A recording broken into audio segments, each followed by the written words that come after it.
बिस्मिल्लाहिर्रहमानिर्रहीम। अस्सलाम वालेकुम फ्रेंड्स, मैं हूं आपका टीचर आदिल। आज हम ऑटोकैड में तीन टॉपिक्स के बारे में पढ़ेंगे: टेम्पलेट सेटिंग, और स्नैप्स और ऑप्शंस। तो ऑटोकैड हमारा रन हो चुके हैं। सबसे पहले हम ऑप्शन में जाएंगे। ऑप्शन की शॉर्टकट की है OP इंटर। तो ऑप्शन में जाने के बाद हम अपने पेज की सेटिंग करते हैं कि जो हमें दिखने वाली स्क्रीन है उसका कलर कैसे दिखे। तो उसके लिए हम कलर्स में जाएंगे। इन डिस्प्ले के बाद कलर्स में जाएंगे। कलर्स में बाय डिफ़ॉल्ट और कई सारे कलर रेड हैं, जो आपको पसंद है। आप वाइट रख सकते हैं, आप ब्लैक रख सकते हैं, कोई भी कलर आप अपने आई साइट के हिसाब से रख सकते हैं। कलर को सेलेक्ट करने के बाद अप्लाई करते हैं और यहाँ जो सर्कल एंड आर्क स्मूथनेस, इसको हम 2000 तक ले जाते हैं ताकि हमारी आर्क मुकम्मल स्मूथ हमें नज़र आए। और इसके बाद जो है हम लोग ओपन एंड सेव में जाएंगे। तो हम अपनी जो ड्राइंग है वो सेव करेंगे लोएस्ट वर्जन में, ताकि हम अपनी ड्राइंग किसी को भी सेंड करें तो उसके पास ओपन हो सके। और ये ऑटोमेटिकली सेव को हम 1 मिनट में कर देंगे कि हर मिनट बाद हमारी ऑटोकैड की फ़ाइल ऑटोमेटिकली सेव होती रहे। उसके बाद प्लॉट एंड पब्लिश में हम जाएंगे। यहाँ हम DWG to PDF सेलेक्ट कर लेंगे ताकि हम ऑटोकैड में जो भी यानी अपने फ़ाइल को PDF में कन्वर्ट करना चाहें तो ये plot and DWG to PDF में ऑटोमेटिकली कन्वर्ट हो जाएगी। इसके बाद हम लोग जाते हैं ड्राफ्टिंग में हम ऑटो स्नैप्स मार्क साइज़ को हम बढ़ा लेंगे और कर्सर का जो सेंटर वाला बॉक्स है ये रेक्टेंगल, उसको थोड़ा बढ़ा लेते हैं। इसके बाद सिलेक्शन में जाएंगे। सिलेक्शन में भी पिक बॉक्स साइज़ बड़ा कर लेते हैं, ग्रिप साइज़ बड़ा कर लेंगे। इसके बाद हम अप्लाई एंड ओके कर लेंगे। यहाँ तक उम्मीद है आपको समझ आ गई होगी। अब ओ स्नैप्स सेटिंग में जाने के लिए और स्नैप सेटिंग में जाएंगे। तो स्नैप सेटिंग में हम लोग गए, ऑब्जेक्ट स्नैप में हम लोग गए। ऑब्जेक्ट स्नैप बेसिकली क्या चीज़ है? किसी लाइन का, सर्कल का, रेक्टेंगल का, and point, middle point, centre point, node point, any type of point जब हम सेलेक्ट करते हैं तो ये अगर ऑन पोजीशन में होंगे तो हम सेलेक्ट कर सकेंगे, वरना लाइन तो हम लगा लेंगे लेकिन हम सेलेक्ट नहीं कर सकेंगे। सेम इसी तरह 3D जब हम बनाएंगे उसके लिए भी सेलेक्ट ऑल कर लेंगे। डायनामिक इनपुट्स क्या हैं? डायनामिक्स इनपुट को समझने के लिए हम पहले एक लाइन लगाएंगे L एंटर करके और स्क्रीन में कहीं भी हम इसको स्पेसिफाई फर्स्ट पॉइंट कर लेंगे। तो डायनामिक इनपुट में सबसे पहले वो हमसे लाइन की लेंथ के बारे में पूछता है। तो मैं 1500 इंटर कर लेता हूँ। 1500 इंटर हो गया। और इसी तरह अगर मैं कहता हूँ कि दूसरी लाइन लगाता हूँ, रिपीट लाइन करके, और मैं एक लाइन लगाता हूँ जिसको मैं कहता हूँ 1500, इसकी लेंथ हो गई। और टैब करके 45 डिग्री मैंने इसकी डिग्री दे दी। अब इसको मालूम करने के लिए कि बाकी ये लाइन जो हमारी है ये 1500 इसका लेंथ है या नहीं है, सो इसका लेंथ हम लोगों ने 1500 लगा दिया। इसके बाद इसकी डिग्री चेक की जाती है कि 45 डिग्री है या नहीं है, तो हमने इसकी डिग्री 45 चेक कर ली है। एक तरीका ये है। अभी हमने डायनामिक्स इनपुट के बारे में जैसे पढ़ा कि ये हमें पॉइंटर इनपुट, डायमेंशन इनपुट और डायनामिक प्रॉम्प्ट्स के बारे में बताता है कि इस टाइम हमारा कर्सर किस जगह पे मौजूद है, उसकी लेंथ कितनी होगी, उसकी डिग्री क्या होगी। तो इसका और भी आसान तरीका है कि जिसको हम यूज़ करते हैं। उसके लिए मैं डायनामिक्स इनपुट को बंद करके ये तरीका आपको बता दूंगा। लाइन आपने सबसे पहले लाइन लगा लेनी है, कोई सी भी लाइन लगा लेनी है। तो इसके बाद इसको हम रोटेट करते हैं। सेलेक्ट करके RO एंटर करके हमने इसको रोटेट किया और 45 कर दिया। तो इस तरह से वो डिग्री भी आ जाएगी और लाइन भी आ जाएगी। तो जो तरीका आपको आसान लगे आप उस तरीके से इसको यूज़ कर सकते हैं। टेम्पलेट सेटिंग के बारे में पढ़ते हैं। टेम्पलेट सेटिंग क्या चीज़ है? हम अपने पेज के अंदर यूनिट्स की सेटिंग करते हैं। हम चाहते हैं कि बार बार हम अपने यूनिट्स के अंदर सेटिंग ना करें और वही सेटिंग हमारे लिए आगे फर्दर हर न्यू ड्राइंग में मौजूद हों। तो जैसे कि हम आर्किटेक्चरल के बारे में, आर्किटेक्चरल टाइप हमने सेलेक्ट कर ली है, प्रिसीजन 0 फुट एंड 1/2 तक हम लोगों ने प्रिसीजन सेलेक्ट कर ली है। और यहाँ हम लोगों ने सबसे छोटी यूनिट इंचेस को हमने सेलेक्ट कर लिया है। अब ओके करते हैं। अब हम डी इंटर करके डायमेंशन स्टाइल में जाते हैं। यहाँ से न्यू करके अपने स्टाइल का नाम दे देंगे, आर्ची-1 का नाम दे दिया, कंटिन्यू कर दिया। आर्ची-1 को कंटिन्यू करने के बाद हमारे जो डायमेंशन स्टाइल का नाम आ गया वो है आर्ची-1। अब हम सबसे पहले यूनिट्स के साथ यानी प्राइमरी यूनिट से हम लोग स्टार्ट लेते हैं। तो डायनामिक्स यूनिट फॉर्मेट हमारा क्या चीज़ था, आर्किटेक्चरल था। प्रिसीजन क्या था, 0 फुट एंड 1/2। ये यहाँ तक हम लोगों ने प्रिसीजन को सेलेक्ट किया। अब हम जाएंगे टेक्स्ट में। टेक्स्ट स्टाइल के ऊपर जाएंगे। यहाँ एरियल सेलेक्ट हुआ है, हम करते हैं SW, यानी SW को सेलेक्ट किया और स्विस 7:1 CNBT। ये खूबसूरत स्टाइल है इसलिए मैं इसको पसंद करता हूँ, इसको मैंने सेलेक्ट किया।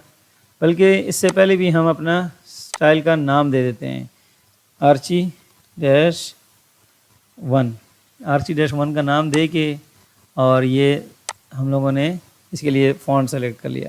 सेट करंट करके क्लोज़ करते हैं। यहाँ से आर्ची-1 को हम लोगों ने सेलेक्ट कर लिया।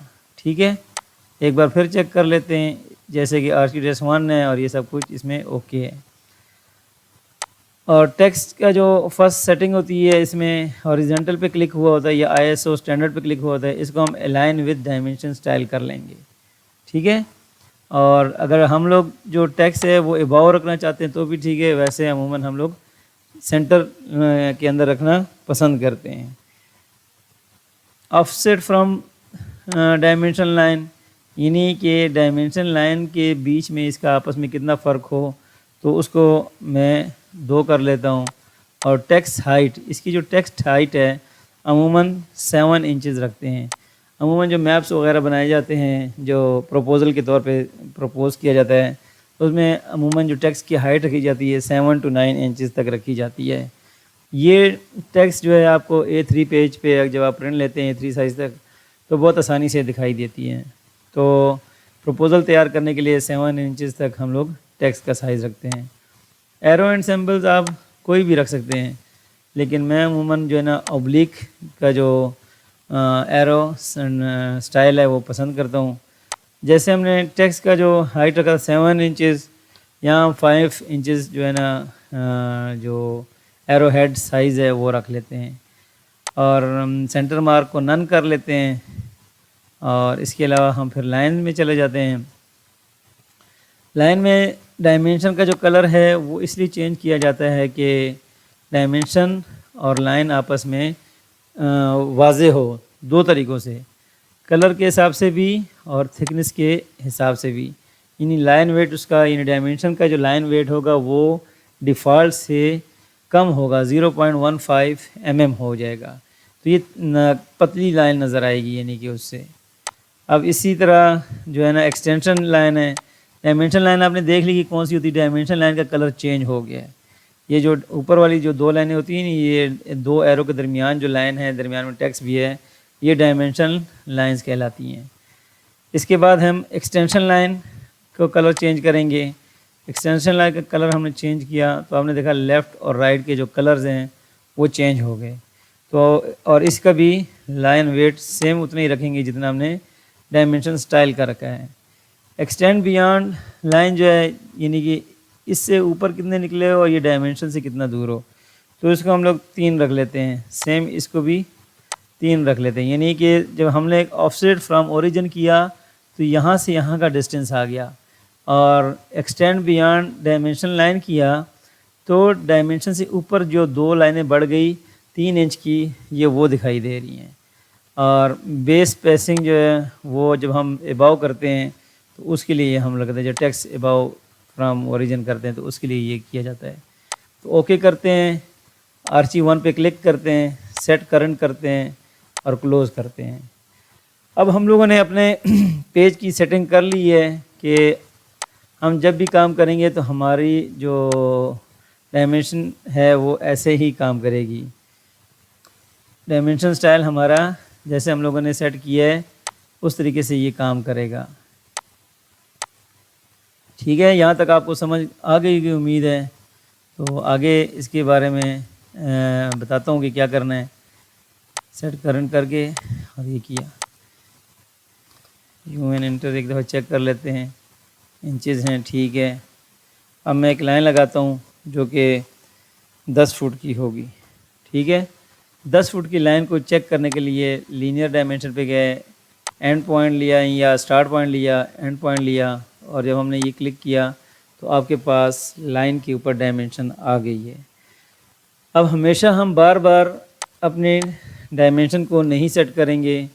जो सेटिंग हम लोगों ने आर्किटेक्चरल के हिसाब से कर ली है वो हमेशा के लिए हम चाहते हैं कि हमारी सेव हो जाए, वरना बाय डिफ़ॉल्ट ये डेसिमल में ये ड्राइंग्स जितनी भी होती हैं ऑटोकैड की सेटिंग डेसिमल्स में होती हैं। तो हम चाहते हैं कि डेसिमल का जब काम करने आएंगे मैकेनिकल वर्ड्स एमएम में जब हम काम करेंगे, सेंटीमीटर, मिलीमीटर्स, मीटर में काम करेंगे तो उसके लिए फिर हम डेसिमल में जाएंगे। लेकिन फर्स्ट मैं आपको आर्किटेक्चरल में बता रहा हूँ, फर्दर मैं आपको नेक्स्ट क्लास में आपको मैं डेसिमल के हिसाब से भी सेटिंग सिखा दूँगा। तो अब हम क्या करते हैं कि इसको कि हमारी ये टेम्पलेट सेटिंग जो है ना जैसे सेव हो जाए तो हम लोग क्या करते हैं, इसको सेव करते हैं। सेव एज़, हम इसको सेव एज़ सेलेक्ट करते हैं और जो है यहाँ हम फाइल ऑफ टाइप हम जाके ये ऑटोकैड ड्राइंग्स टेम्पलेट को सेलेक्ट करते हैं। किसी को सेलेक्ट करना है, ऑटोकैड ड्राइंग्स टेम्पलेट को सेलेक्ट करना है। यहाँ हमने इसका फ़ाइल का नाम देना है, जो नाम हमने डायमेंशन स्टाइल में दिया था वही नाम हम हर जगह यूज़ करेंगे। तो ये टेम्पलेट्स हैं, ये स्टैंडर्ड टेम्पलेट्स हैं जो कि ऑटोकैड आप जब इंस्टॉल करते हैं उस टाइम ये सारे के सारे टेम्पलेट्स मौजूद होते हैं। लेकिन हमने इन टेम्पलेट्स में काम नहीं करना होता, हम अपने पर्सनल टेम्पलेट्स बनाते हैं जिसमें हमने काम करना होता है। इसको हम सेव कर लेते हैं और ओके कर देते हैं और न्यू में जाके यहाँ से आप अपने हिसाब से आर्ची1 टेम्पलेट को सेलेक्ट कर लें। तो आप जैसे ही सेलेक्ट करेंगे, आपने कोई लाइन लगानी है 15 फीट की, आप आराम से लगा लें और यहाँ से बेशक आप 5 फुट की लाइन लगा लें। अब इसकी चेक करें कि वाकई हमारी जो सेटिंग हुई है वो सेव है या नहीं। तो ये 5 फुट के हिसाब से सेव हुई है। रिपीट कमांड को हम करते हैं तो ये दोबारा से हमने कमांड ली तो 15 फुट की लाइन हमारी, यानी हमारी टेम्पलेट सेटिंग हो गई। ऑब्जेक्ट स्नैप्स के बारे में हम लोगों ने जो सेटिंग की है वो आपने देख ली है और ऑप्शन के बारे में देख ली है। तो ऑप्शन में हम लोगों ने क्या किया था, हमने डिस्प्ले में हमने कलर की सेटिंग की है और आर्क एंड स्मूथनेस की सेटिंग की है। ओपन एंड सेव में हमने ड्राइंग की जो सेव जो फाइल होगी वो लोएस्ट वर्जन में कर ली है और ऑटोमेटिक को हमने सेव को 1 मिनट में कर ली है। इसके अलावा प्लॉट एंड पब्लिश में हमने ड्राइंग जो हम पब्लिश करेंगे वो पीडीएफ में वो ऑटोमेटिकली उसकी पीडीएफ बन जाएगी जब हम इसको प्लॉट करेंगे। प्लॉटिंग मतलब इसकी हम प्रिंट करने के लिए कि हमारे पास प्लॉट किस शेप में आए तो ऑटोमेटिकली बाय डिफ़ॉल्ट ये पीडीएफ में आएगी। इसके अलावा हमने ड्राफ्टिंग सेटिंग में इसके ऑटो स्नैप मार्क साइज़ को हमने बढ़ाया है, अपर्चर साइज़ को हमने बढ़ाया है। सिलेक्शन में हमने पिक बॉक्स साइज़ को बढ़ाया है और ग्रिप साइज़ को हमने बढ़ा दिया है। ये सारी चीज़ें हमने ऑप्शन में की। ठीक है जी, यहाँ तक समझ आ गई है। ऑब्जेक्ट स्नैप में हमने क्या किया, ऑब्जेक्ट स्नैप में हमने सेलेक्ट ऑल कर लिया और 3D की भी सेलेक्ट ऑल कर लिया। डायनामिक्स इनपुट को मैंने सारे के सारे बंद करवा दिए ताकि आपको फर्दर जब मैं पढ़ाऊँ तो आपको आसानी हो। इसके बाद हम लोग क्या किया, यूनिट सेल के बारे में हमने पढ़ा कि ड्राइंग यूनिट्स हमारे कैसे होने चाहिए और डायमेंशन स्टाइल के अंदर हमने सेटिंग की, प्राइमरी यूनिट्स की सेटिंग की, टेक्स्ट स्टाइल की सेटिंग की, अलाइनमेंट की सेटिंग की और टेक्स्ट प्लेसमेंट की सेटिंग की, एरो साइज़ की सेटिंग कर ली है और लाइन के बारे में कि डायमेंशन लाइन हमारी कैसे होनी चाहिए और एक्सटेंशन लाइन कैसी होनी चाहिए, एक्सटेंड बियॉन्ड डायमेंशन लाइन क्या होगा, ये चीज़ें हमने आज पढ़ ली हैं। किसी भी ड्राइंग को बनाने से पहले आपकी टेम्पलेट की सेटिंग का होना बहुत ज़रूरी है और इन चीज़ों का सेटिंग का होना बहुत ज़रूरी है। तो आपको काम करना बहुत आसान हो जाएगा। तो आज तक बस इतना ही था। आप में से जिसने मेरे चैनल को अभी तक सब्सक्राइब नहीं किया तो सब्सक्राइब करें, लाइक करें और शेयर करें ताकि मेरी हर नई आने वाली वीडियो आपको बआसानी तौर पे मिल सके। और अपने जितने ग्रुप्स हैं, फेसबुक है, कहीं भी शेयर करें ताकि आपकी वजह से बहुत से लोग जो ऑटोकैड को पढ़ना चाहते हैं, समझना चाहते हैं, आसान तरीके से वो सीख लें।